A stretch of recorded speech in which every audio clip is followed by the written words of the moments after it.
There it is. Wow, okay, so we found the pistol.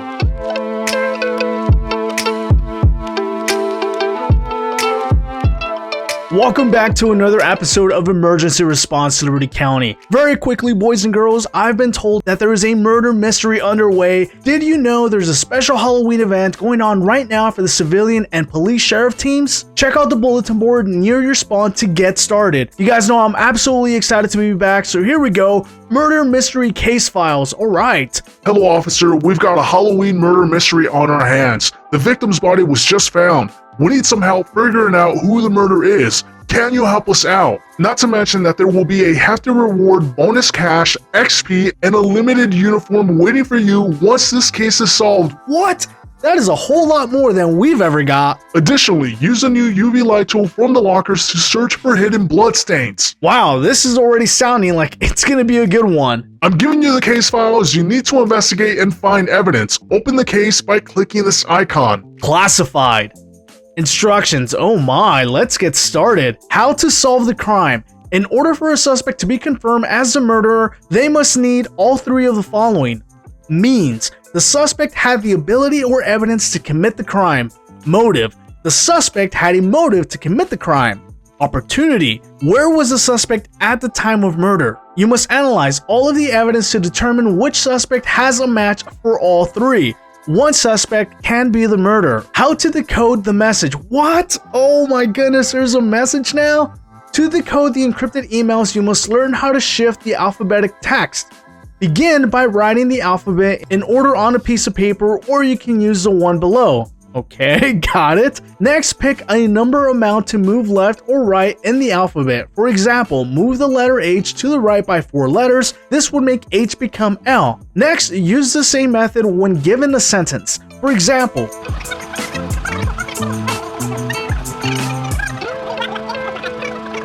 Brian Walter was found dead on the morning of October 15, 2022. He was found at the bottom of the mountains at High Rock Park. After investigation of the body, we know he was shot multiple times before he was pushed off the mountain. The medical examiner said the time of death was between 12 and 1 a.m. And it looks like Jennifer was stopped just a little bit before the murder, or maybe during the time of the murder, or after the murder, right? Because he was murdered between 12 and 1. Isn't that what it said? 12 and 1? I'm already forgetting. And so she was speeding, obviously trying to get away from something or in a rush. No headlights at night, which is very, very interesting. So Jennifer Lee Mills, hold on, let me close out of this. Was that somebody I suspected? It was Charlie and Jennifer. Oh, interesting. I did not suspect Jennifer at all, but I don't know. All right, well, let's continue to look at the evidence here. We already looked at the traffic ticket. What about the emails? Wow, these emails are encoded, aren't they? And so, wow. Okay, so let's very quickly do some very simple analysis here. This is obviously a sign off. So this is somebody's name. So signing off as a name, beginning as the name. So this is a reply. This obviously says hi. So H-I.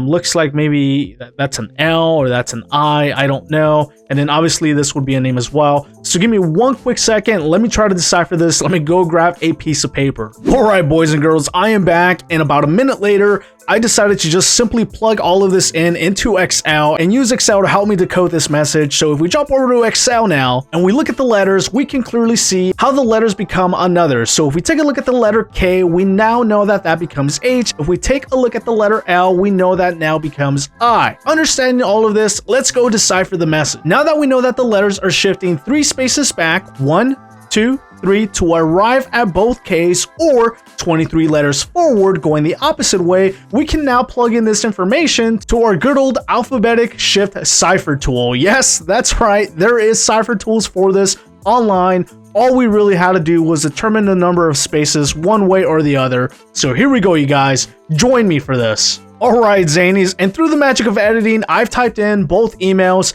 And by the way, before we completely move on, if you're having a hard time establishing a starting point on how to count which way or the other, just remember, you guys, the from line is not encoded and the to line is not encoded. So this up here would be the original email. We know that this is from Brian to Diana. So just using very simple logic here, you guys, we don't even need to think critically about this. Very simple logic. would tell us that this is to Diana, so therefore this very likely means hi Diana. So we know automatically that somehow we need to count so that the K becomes an H, the L becomes an I, and so on and so on. So now moving on over to the screen to where I've entered the original emails, and now we're going to move on to encoding. I will place bets that this says hi Diana, and here we go, we're going to encode, and lo and behold, you guys, hi Diana, my car is in the, oh, looks like I misspelled something here. Let's see here, what is this? We're right here, so this becomes WKH. See, my computer tried to replace it with kilowatt hours. So here we go. Hi Diana, my car is in the shop again this week. Is it alright if I borrow your car until next week? Thanks, Brian. Brian, sure, borrow my car anytime, says Diana. Now we know that the person potentially driving the car was Brian. Very interesting. Alright, back to the game. And now we have a Jeep pulling into, I don't even know what building that is. Honestly, you guys, I am so new to this. I wouldn't even be able to tell you what part of the map that's at. So, okay. So we have the suspects, we have the evidence. Now let's look at the chart. You can use this chart to keep track of your suspects as you find evidence. Wow, so there is a lot of things that we got to do right now, boys. I might have to break this down into 2 parts because this is a lot of information. Pulling up to the waypoint now, ladies and gentlemen, and it looks like we already have some units out here. Deputy Mathis is here as well. All right, well, let's check it out, you guys.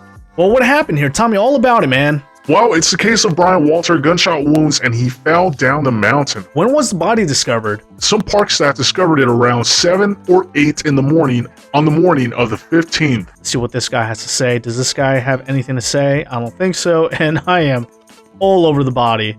All right, so we are clearly looking for something here, right? We have to be looking for something. Looking around the crime scene for anything that might be suspicious. What if we go further up the mountain? Because he said he fell down the mountain. So what if we look further up the mountain? Some additional evidence markers here, but maybe this is just sort of the tipping point, if you will. Not really saying much of anything. I decided to go take a look at Brian's residence first. I don't know why, but that's kind of lingering in the back of my mind. So we're going to head there first before potentially wasting time back at the crime scene. And here we go. Looks like we're coming up on it pretty darn fast, so not too far. And yes, we have some activity. Looks like it's just other players. Is that his truck? If so, his truck looks to remain. Immediately turning on this UV light here. Not finding much of anything. Okay, let's go inside. Maybe we'll need the UV light once we're inside. Taking a look. Oh, here we go. Inspect. We found something. What is this? You must unlock the combination lock before you obtain the items inside the lockbox. Stuck? Think about important numbers relevant in Brian's life that he may be used as a combination. Relevant numbers. Interesting. So let's take a look at the case info one more time. And he's got a truck out there. And his truck is a 1500. If he's like me, he loves his truck because I love my truck.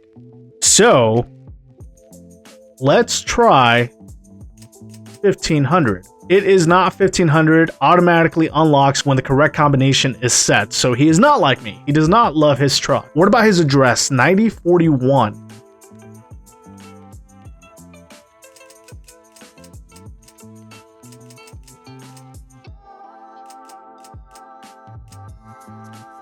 No, not his address either. Let's see if we can find anything inside the house that may have some kind of numerical value or significance. Nothing at Brian's house, admittedly. I'm going to set the first waypoint to go help me find the first suspect. Looks like we have a ways to go, so I'll see you guys there. And there's Jennifer Mills. Okay, so let's look at her vehicle. Her vehicle says spooky. Got it. Hi, can I help you? May I speak to you about the death of Brian? Where were you on the night of the 14th? I was at work and me and Brian went out for dinner that night. He actually picked me up around 8:30. Okay, because Brian was borrowing Diana's car. What time did you guys get home? Kinda late, maybe about midnight. Okay, so she definitely was the last person to see him. We just drove around and caught up. Is it okay if I search your house? Go ahead. Alright, this is going to be interesting. We're not finding anything of significance. Hold on, we got boots. If these be the shoes used in the crime, check the crime scene evidence for prints. Keep in mind that multiple people may own the same pair of shoes, so you have to rule out innocent suspect. Now we have Jennifer's shoes. Now we have the picture from the crime scene. And do they match? So these sort of have like a Mickey Mouse imprint on them, if you will. You guys see that? And these seem to have the same imprint. All right. Wow, I like it, you guys. This is definitely pulling me in. This is making me think a little. So now we have Jennifer. Now let's go talk to Charlie. Pulling up to talk to Charlie now. And is he outside? He is outside. Before I go on over and talk to him, and this is owned by Charlie Mills. This is 7061. Interesting. What does this vehicle say? His vehicle says LBN 98. LBN 098, excuse me. And Charlie, here we go. Is everything okay, officer? Do you own a pistol? That's an interesting question. I do, but it hasn't been used in months. Do you mind if I look inside the house? Sure thing. I love how everyone is just so open to officers coming inside their house. Okay, we got a laptop.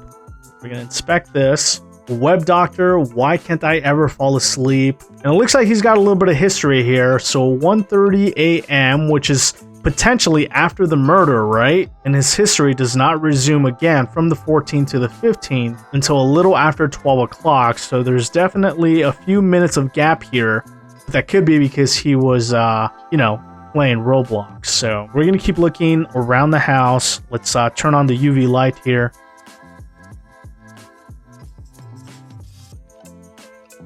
There it is. Wow, okay, so we found the pistol. You have found a weapon similar to the one used in the murder of Brian Walter. It's up to you to determine if this weapon was actually used in a crime or if it's just a coincidence. So let's take a look at the suspects one more time and go to Diana Walter, who was a young lady he was exchanging emails with right before he died. Pulling up to Diana's house, here we go, and this vehicle says Ban 571.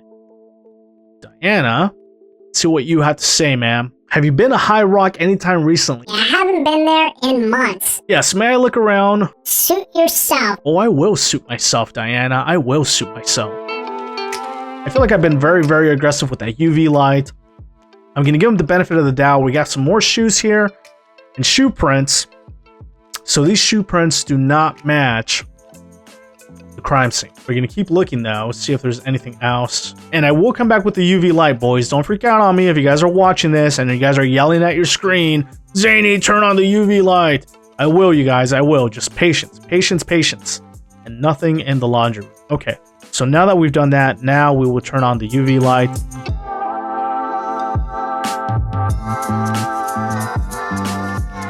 So Diana might be in the clear. And let's not forget, you guys, that Brian was borrowing her car, so she may not have the means to have gotten away with this. So that's interesting. That's very, very interesting. Looking at the suspects one more time, driving on over to Jose Lopez now. Pulling up to Jose's house, and Jose lives awfully close to the crime scene, so this is going to be interesting here. And his Jeep says Dog 01. Hello, officer. Hey, do you hike? Yes, I often go to the parks after work. Okay, so he's familiar with the area. Where were you the night of October 14th? After getting off work at 7:30, I went to the gas station, then came home, stayed home since. May I search your house? Go ahead, I've got nothing to hide. Bro, nobody said you had anything to hide, man. Relax, relax. Now this is a twist. You know what this means though, right? Oh, wait, we got shoes. And his shoes are definitely identical to the ones at the crime scene. Wow. Okay, so now we know that Jose has the opportunity, has the motive, but does he have the means? Maybe he conspired with Charlie Mills. Let me turn on the UV light, see if I find anything else. So now that I've talked to all four suspects, let's quickly take a look at what we have in terms of evidence. And let's take a look at the suspects one more time. I want to make sure I'm not missing anyone. With all of this in mind though, I think this is going to turn into two parts because this is getting incredibly long. So this is going to wrap up part one, you guys, for the time being. As of right now, we've talked to every single suspect. We've gone to the crime scene. We've gathered a few pieces of evidence. Clearly, we're missing something here. That'll be part of part two. Don't forget to like, comment, and subscribe, and until next time, long live the Zanies.